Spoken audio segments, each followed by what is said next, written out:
Assalamualaikum warahmatullahi wabarakatuh. Halo semua, balik lagi bersama aku Grace dalam acara podcast Point of View Med Science dengan mengangkat tema pentingnya hard skill dan soft skill bagi mahasiswa ilmu biomedis. Nah, kali ini teman-teman kita kedatangan narasumber yang keren banget, yaitu Kak Anes. Selamat datang Kak Anes. Halo. Halo.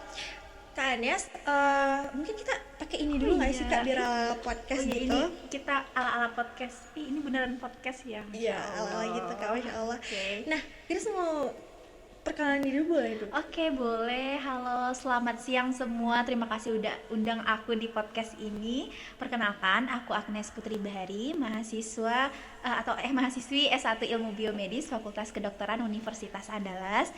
Biasanya aku dipanggil Anes dan tahun ini adalah tahun terakhir aku menjadi mahasiswa S1 Ilmu Biomedis. Oke. Oke, mungkin ya mau nanya nih, Kak, teman-teman juga pada ingin tahu juga Kak, kenapa Kakak memilih jurusan ilmu biomedis? Karena kita tahu bersama kalau misalnya jurusan ilmu biomedis tergolong baru nih Kak.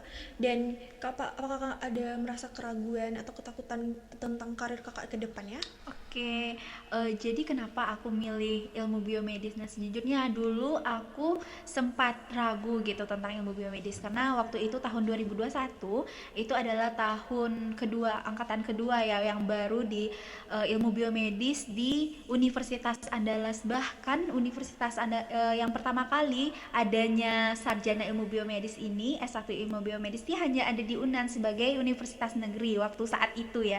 Jadi aku searching riset lagi tentang jurusan yang mau aku pilih dan alhamdulillahnya aku memilih dua jurusan dan terpilihlah pilihan terakhir aku biomedis gitu.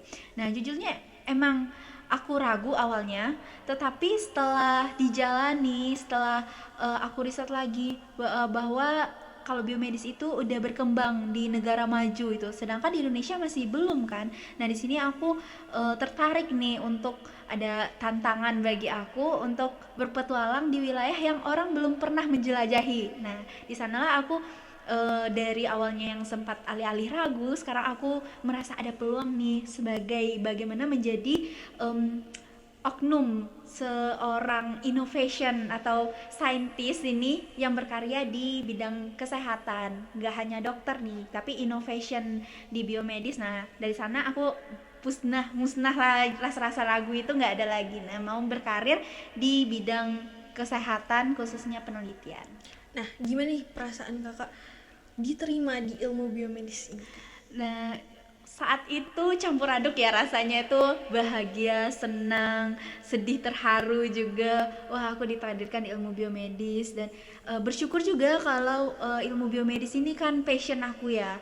Karena bergerak di bidang kesehatan dan juga saintis itu kebanyakan introvert ya, dan khususnya aku emang passion aku introvert dan bekerja di lab, berbeda dengan kedokteran yang menghadapi berbagai macam pasien. Tapi aku senang banget malah waktu saat terima di biomedis gitu.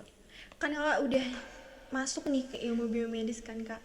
Gimana sih Kak ke kultur yang Kakak temui di ilmu biomedis Kak? Oke, jadi dulu aku kan masih dua angkatan ya, sama Kating 2020 dan aku menjadi angkatan kedua, menjadi adik-adik dari kakak-kakak yang pertama itu. Ada kulturnya itu yang melekat ya, di angkatan itu kami sangat solid gitu. Nah, ini kan temanya tentang hard skill dan soft skill tadi kan. Nah, di sini ini kami emang ada merasa keluarga gitu karena kita kan masih sedikit ya. Karena angkatan baru, karena jurusan baru dan cuman angkatan baru masih angkatan kedua, kami tuh terasa kekeluargaannya 37 orang ya di sana. Angkatan 21 itu kami sering bekerja kelompok bareng gitu. Emang kegiatannya itu berkuliah, kelas, terus praktikum. Yang mana emang setelah praktikum tuh kami ngerjain laprak bareng-bareng nah gitu. Dan kultur yang melekat banget di angkatan 2021 itu dulu waktu awal-awal tahun 1 itu kami FOMO untuk ikut kepanitiaan dan organisasi gitu loh, sama-sama angkatan yang 2024 sekarang ini kan lagi masa magang ya. Dulu kami kayak gitu juga, ikut semua gitu loh. Jadi ada teman-teman yang ikut kepanitiaan ini, yuk ngajakin gitu. Jadi kayak nah dari sinilah kami dari angkatan 21 ini yang belajar gimana cara berorganisasi gitu. Nah, di organisasi ini, di kepanitiaan ini, hard skill dan soft skill kita terasah lah di sini. Nah, itu sih kultur biomedis yang sampai sekarang aku melekat di angkatan 2021.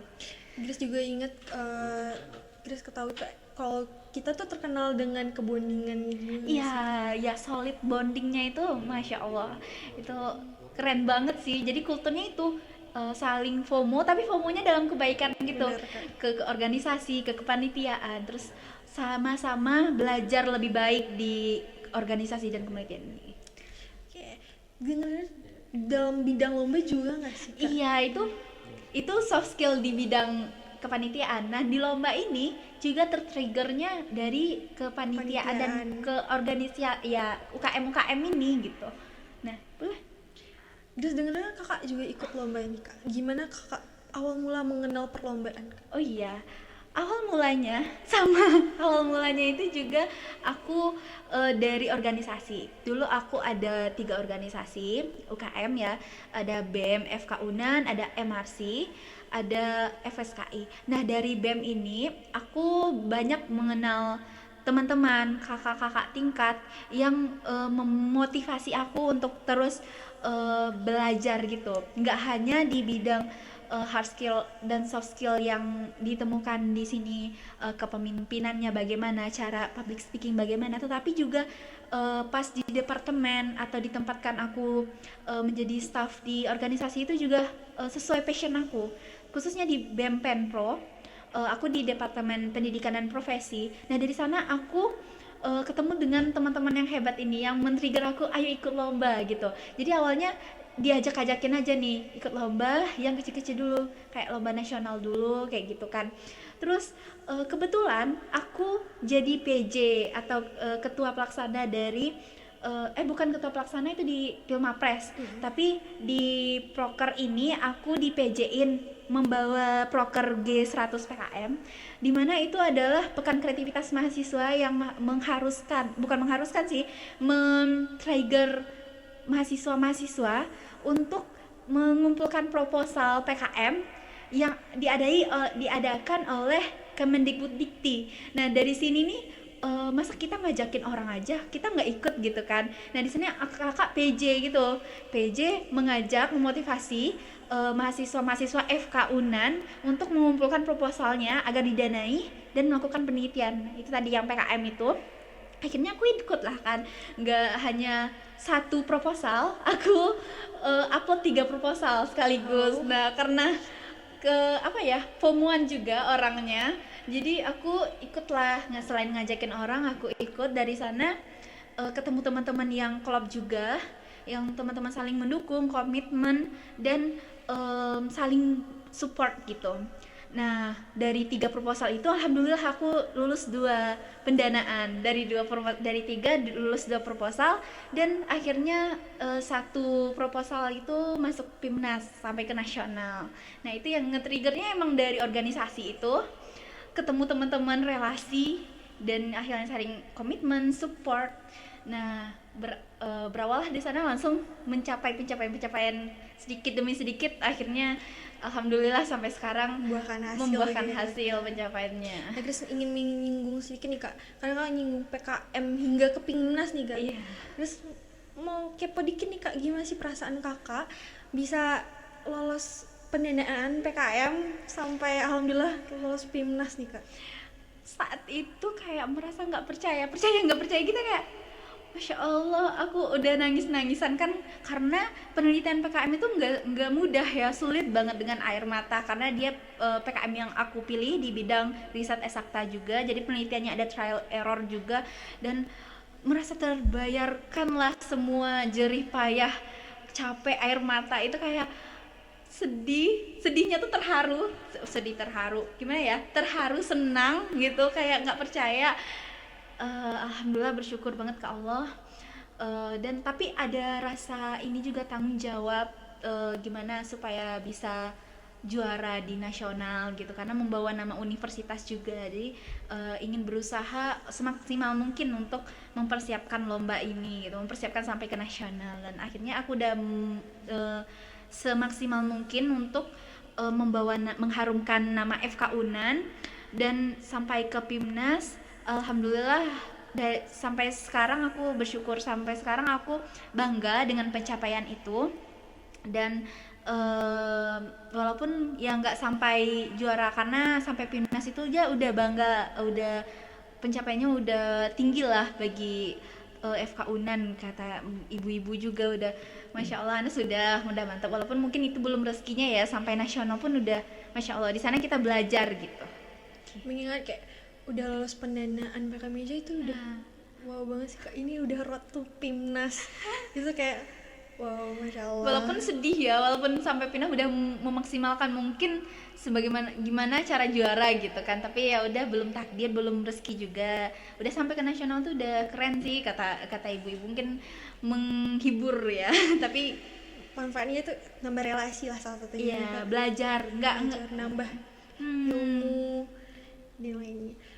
Terus jadi kan keberhasilan yang tertunda juga. Ada keberhasilan lain juga. Iya, benar. Yang akan menanti kan. Oke. Terus kayak apa nih Kak? Tips dan trik Kakak yang gimana Kakak bisa ikut PKM hingga pendanaan, hingga lulus PIMNAS, Kak, ada tips dan triknya? Oke, mungkin tips and tricksnya ya, yang pertama itu jangan takut untuk mencoba. Jadi niatkan dari awalnya, ya emang niat itu ya harus niat. Kita tuh harus nggak boleh setengah-setengah, jadi usahanya itu nggak boleh setengah-setengah, niat nggak boleh setengah-setengah. Kemudian kan udah nih berupaya proker-proker dari BEM FK Unan Penpro, atau di sekarang ada dari Rinov juga mengangkatkan PKM Maths. Nah, boleh tuh kita kepoin. Mungkin yang bagi teman-teman yang belum tahu tentang PKM, harus belajar lagi gimana tentang PKM, sering bertanya kepada kating-katingnya. Nah, dulu kan kalau aku kan belum ada ya, masih ada si kating satu Kak Salsa yang selalu nge-trigger juga kayak gitu kan, karena kakaknya lulus PIMNAS juga, ada gimana aku juga lulus PIMNAS gitu. Nah gitu kita bukan kepoin, kita bukan desak juga ya, gimana ya, kita cari ilmu itu ke orangnya gitu. Kayak teman-teman semua ini kayak bertanya ke Kak Anes boleh gitu kan.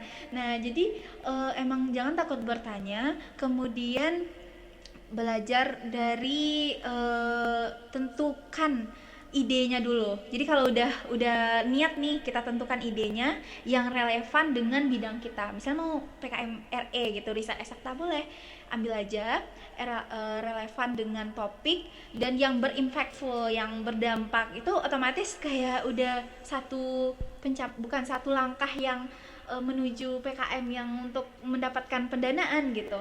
Jadi udah dilirik reviewer tuh. Jadi yang kedua baru kita cari tim-tim yang solid, yang saling berkomitmen dan saling satu pandangan, support. Bener. Jadi dulu aku juga ngajak cutting yang sepemikiran dengan aku gitu kan, cutting dan teman rekan SMA juga. Jadi itu yang solid banget sih. Yang pokoknya jangan pilih teman-teman, maksudnya kita bukan pilih-pilih teman ya, tapi kita carilah orang yang sefrekuensi, yang solid, yang bisa searah dengan kita, punya tujuan yang sama. Jadi kita senang dalam menyelesaikan problem atau bagaimana kan menyelesaikan penelitian ini, riset ini, project ini gitu. Nah udah selesai tuh, udah menemukan tim yang solid, udah menemukan ide, barulah kita eksekusi nih langkah-langkah tadi, kita kerjakan, kita sesuaikan format apa yang diminta dari lomba-lomba tersebut. Nggak hanya PKM ya, jadi ada beberapa lomba juga di lomba nasional, itu kan ada ini juga guideline-nya. Nah kita sesuaikan itu formatnya bagaimana, harus sesuai, harus sistematis. Nah dari sana komitmen aja, jalanin aja semuanya, serahin ke Allah. Kita udah ikhtiar, jadi tawakal aja lagi, kita berdoa, ikhtiar dan tawakal. Di niat tuh memang dari niat kan, iya, dari niat dan gak boleh setengah-setengah, harus serius bener. Terus kayak apa nih Kak, kakak udah sampai PIMNAS kan kemarin Kak, itu kayak kakak memikirkan untuk langkah ke depannya ini, kan udah dapat suatu pencapaian nih, kakak mikirnya apalagi ngapain gitu Kak? dari dari PIMNAS itu. Iya. Dan alhamdulillahnya dari PIMNAS itu ada hikmahnya. Di sana kan kita bisa publication riset kita itu gitu ke internasional, bahkan udah dilirik sama dosen Ibu Desi juga sama iya kita harus upload ke Scopus, kita harus publish ke Scopus gitu kan.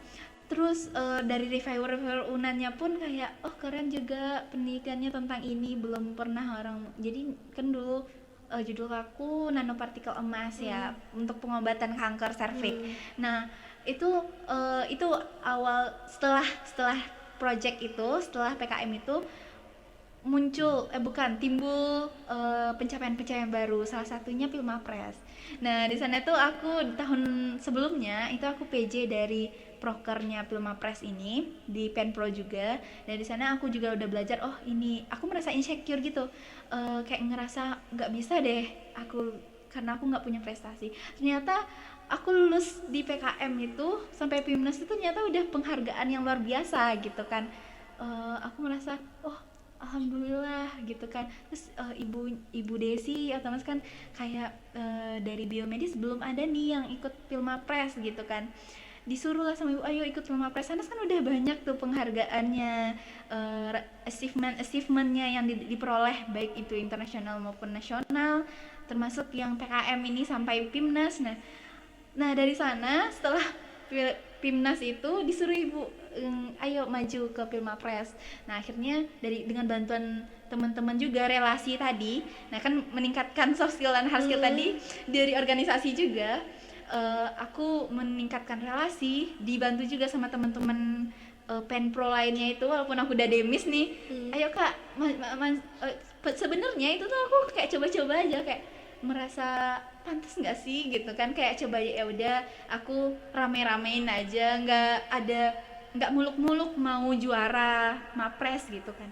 Dan alhamdulillah setelah pemilihan itu nggak nyangka juga terpilih gitu jadi mahasiswa berprestasi FK Unan. Tapi sayangnya nggak bisa lanjut ke Unan karena ada magang gitu kan tadi. Nah jadi nggak bisa mewakili Unan, jadi digantiin sama temen. Keren banget sih kak. Grace juga kayak yang Grace dapat poinnya juga, lingkungan yang di sekitar kita di biomedis itu juga kan sangat mendukung itu kan, baik dari dosennya, dari lingkungan temen angkatan kita sendiri dan kakak tingkat kita kayak mendukung, support gitu. Iya, mensupport banget gitu. Apalagi kaprodi kita Ibu Desi, masya Allah kayak mensupport banget. Oke. Dengar kakak menyinggung magang tuh ya kak. Grace denger kakak tuh alhamdulillah kemarin tuh magang di Labor Farmakotoksikologi Fakulti Farmasi UITM itu di UITM itu di Malaysia ya. Iya, alhamdulillah. Yang tadinya jadi Allah itu memberikan dua pilihan gitu loh. Jadi itu berturut-turut gitu, dari PKM, PIMNAS, Pilmapres, akhirnya magang ke Malaysia. Nah di antara magang ke Malaysia dan pemilihan Mapres tingkat universitas itu nabrak gitu, bentrok gitu jadwalnya kan. Jadi ibu kemahasiswaan juga nyuruh kakak, apalagi Bu Efrida nyuruh kakak milih di antara dua itu, yang mana Anas mau lanjutin Mapres atau selesain magangnya dulu gitu kan. Jadi karena magang ini juga berguna bagi kita ya sebagai mahasiswa biomedis, semester 6 itu emang jadwal kita untuk magang gitu. Dan alhamdulillahnya aku berkesempatan di Malaysia juga, di luar negeri gitu, di internasional juga magangnya. Otomatis aku nggak bisa melewatkan kesempatan itu, jadi aku milihnya magang internship ke Malaysia, UITM farmakotoksikologi ya, di Fakulti Farmasi saat itu. Nah jadi tadi apa pertanyaan Grace yang gimana kakak bisa diterima magang? Gimana? Nah itu awalnya relasi juga ya. Beberapa waktu sebelum magang itu, tepatnya 1 tahun sebelum itu, aku udah pernah lomba ke Malaysia. Jadi ada satu lomba invention gitu, penemuan, dan aku ketemu dengan dosen nih, lecturer sana di UITM. karena membantu Bu Desi juga. Jadi Ibu Desi sebenarnya punya relasi nih sama supervisor yang di sana, sama dokter yang di sana, dan akhirnya Ibu nyaranin dokter, masih ingat lah dokter yang di Malaysia yang bertemu sama Anes dulu. Ibu mau kolaborasi gitu, ngirimkan student ibu yang di sini ke Malaysia. Anes mau, kata ibu kan. Ibu yang menyarankan kakak gitu kan. Boleh Bu, Anes mau gitu kan. Sedangkan teman-teman yang lainnya kayak merasa aku nggak pantas masih sih, ragu kayak mencoba gitu. iya, ragu untuk mencoba, kayak rendah diri gitu, kayak nggak merasa pede dengan kemampuan yang dimilikinya kayak gitu kan. Nah, ini mungkin pelajaran juga bagi teman-teman, jangan ragu akan kemampuan diri, coba aja dulu. Dan dari sini aku yakin nih sama kemampuanku, ya udah Bu, Anes mau gitu kan. Terus persiapannya tuh lumayan ribet juga ya, apalagi magang ke luar negeri, ke internasional itu ada visa yang perlu dibikin, ada paspor, ada bonding, personal bonding gitu, pokoknya banyak berkas-berkas yang perlu diurus gitu. Nah, itu tekad ya sih, tekad gimana Kak Nis tadi kan ke sana ya, tekadkan dulu ya, aku mampu, aku bisa, aku harus lakuin ini, gimana caranya, aku harus pergi ke sana gitu. Yakin sama diri sendiri. Iya, yakin dengan diri sendiri gitu. Jangan apa ya, merasa insecure, rendah diri, nggak perlu. Jadi gimana kalau kita mau berkembang kalau kita tuh nggak percaya diri dengan kemampuan kita. Nah itu. Nah, kakak udah magang nih di Toxicopharmacology Faculty itu kan. Gimana sih kak pengalaman yang kak dapatkan selama magang di sana? Banyak sih pengalaman yang aku dapatkan itu. Selain juga relasi tadi, aku gak hanya satu supervisor atau lecturer yang bukan ngelirik ya, ngebantuin aku di sana. Ada beberapa juga ke analis yang ada di lab. Terus juga aku ke institut researchnya di Malaysia itu, di bawah Kementerian Kesehatan Malaysia. Aku juga pergi ke sana, jadi kayak udah membangun relasi juga. Yang pertama itu aku mendapatkan new experience yang sangat bermanfaat bagi aku, karena biasanya kan keluar dari zona nyaman gitu loh, kayak biasanya kita di Indo aja, mentok-mentok di Sumatera Barat atau ke Jakarta gitu kan. Di Sumatera Barat aja. Jadi aku mau cari suatu pengalaman yang baru yang belum pernah kita dapatkan di sini. Nah, di sana aku tadi milih di Malaysia kan, terus dapat pengalaman. Yang pertama itu pengalaman yang aku dapatkan. Pengalaman apa Kak? Pengalaman ini berbahasa juga. Di sana kan walaupun 11-12 ya dengan kita, juga bahasanya tuh Melayu, tapi lebih kebanyakan orang itu menggunakan bahasa Inggris, apalagi di pembelajaran ya, apalagi di research kita harus banyak membaca artikel jurnal gitu yang bahasa Inggris. Jadi dengan berkomunikasi dengan dokternya juga dengan bahasa Inggris supaya mudah dimengerti, karena ada beberapa kosakata bahasa Melayu yang nggak bisa, yang beda arti gitu dengan bahasa Indonesia. Nah itu yang kedua ya, pengalaman berbahasa. Terus berkomunikasi dengan orang-orang sana, berkolaborasi dengan student atau analis dan supervisor, lecturer, profesor yang di sana, dan juga dengan masyarakat yang di sana gitu. Kita dapat budaya baru kan, jadi ada culture shock juga di sana tuh. Mereka cukup madani gitu loh ya, sama walaupun mereka nggak mayoritas muslim juga, tapi di daerah itu aku emang madani banget, yang setiap bertemu dengan assalamualaikum gitu kan, yang pakaiannya juga tertutup dan sebagainya. Itu aku senang banget sih, mendukung sih, karena kita kan 11-12 kayak adik kakak gitu lah antara Indonesia dan Malaysia, dan aku mendapatkan pengalaman dari sana. Kemudian itu dari segi budaya dan pengalaman.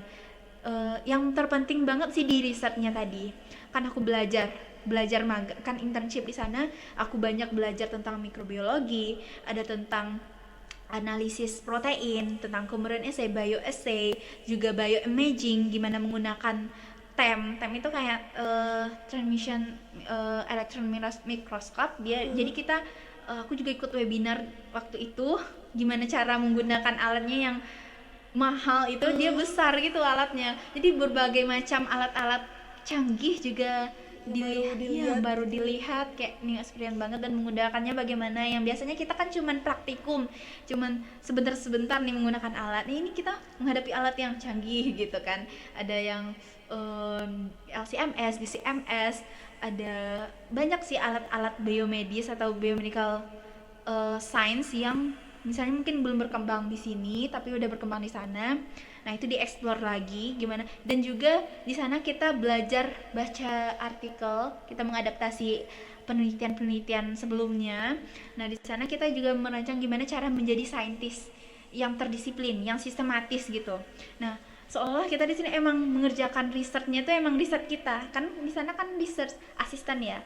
Jadi enggak kayak belajar di kelas lagi, kayak supervisornya atau dokternya udah ngerti semua apa yang kayak ya dokternya percaya ya kamu lakuin ini terus beliau pergi gitu, langsung diserahin semua ke kita gitu. Masya Allah, kayak bener-bener new experience yang bener-bener ngerasain jadi seorang ilmuwan peneliti gitu bener, ya kayak molekulernya juga PCR cell culture. Nah, belajar dari sana sangat experience banget ya Kak. Alhamdulillah. Terus kepo dikit Kak, ada syarat khusus gitu nggak Kak kita untuk magang di sana atau gimana? Sebenarnya nggak ada syarat yang terlalu muluk-muluk yang harus IPK-nya 4, enggak ya. Emang ada beberapa dari prodi itu TOEFL juga penting ya karena kita internasional.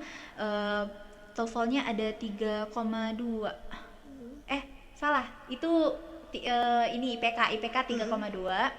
Terus TOEFL 510 minimal.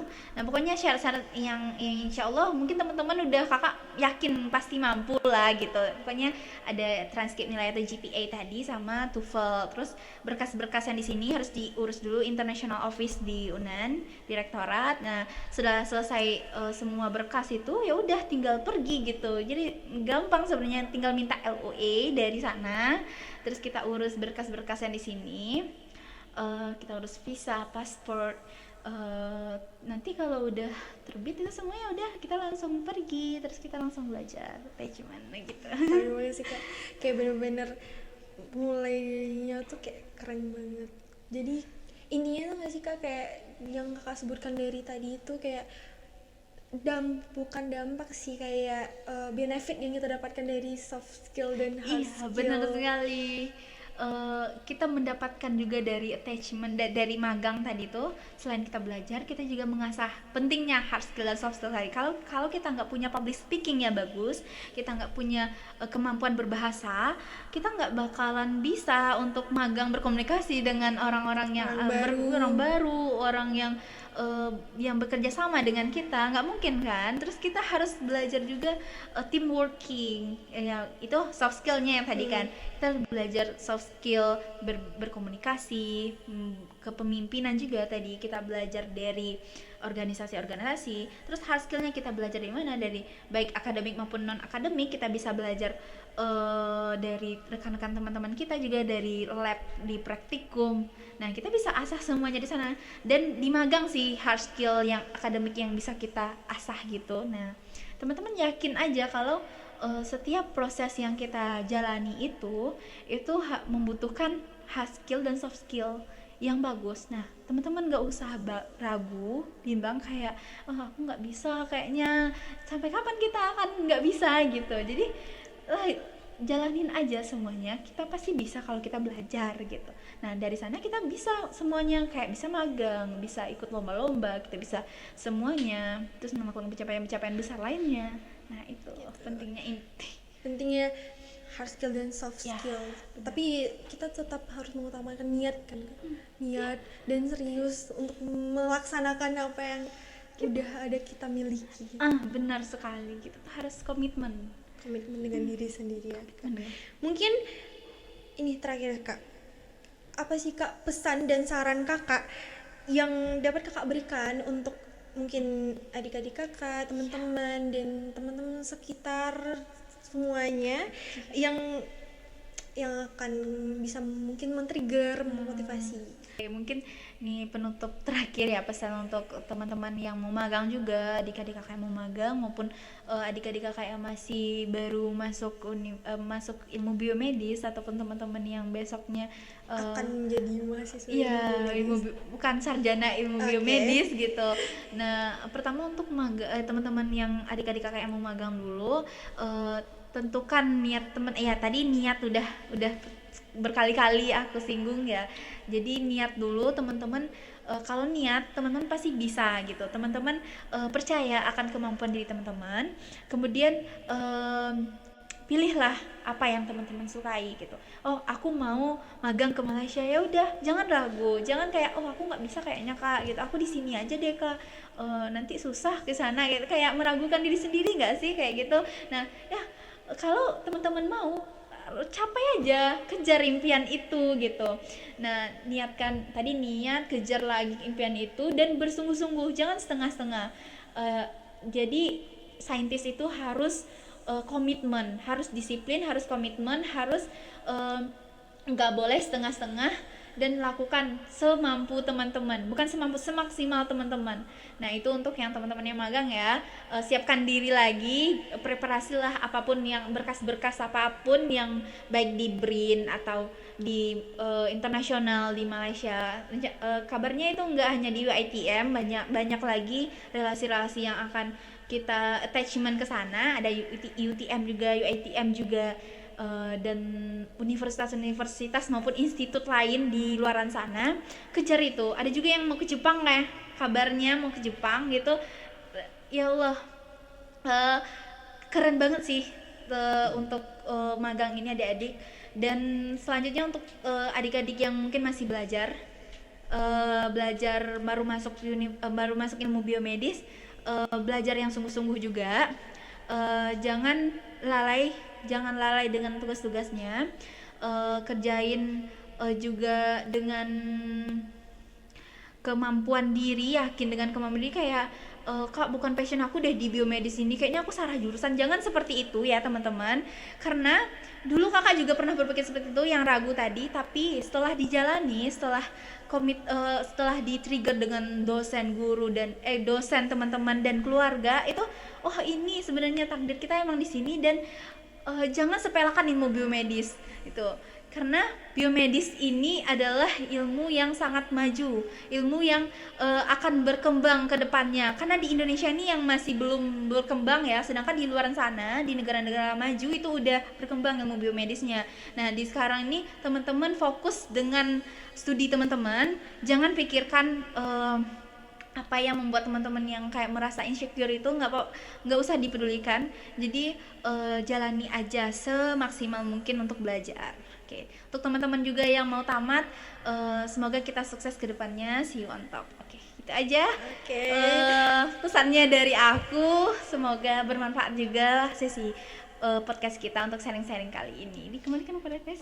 Terima kasih kak, sangat men-trigger nih. Semoga juga bisa memotivasi yang lainnya untuk berkembang ke depannya kak. Oke, mungkin kita akhiri podcast Point of View Med Science kita pada kali ini. Terima kasih kepada kakak yang sudah meluangkan waktu dan memberi sharing information, pengalamannya. Senang juga berbagi dengan teman-teman ya.